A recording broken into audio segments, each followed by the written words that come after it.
thought capable artificial beings appeared as storytelling devices since antiquity. Okay, from long time it has been done. Okay, a common type of common trope in these work beings with Mary Shelley's Frankenstein is a movie where you can there's this he created this masters like this Frankenstein movie is there. You can go and see it and you will understand where a human creation becomes a threat to its masters. Okay, it becomes a threat in this movie.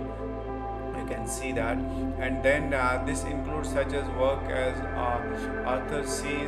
Clarke and Stanley Rubik in 2001, A Space Odyssey 1968 with HAL 9000.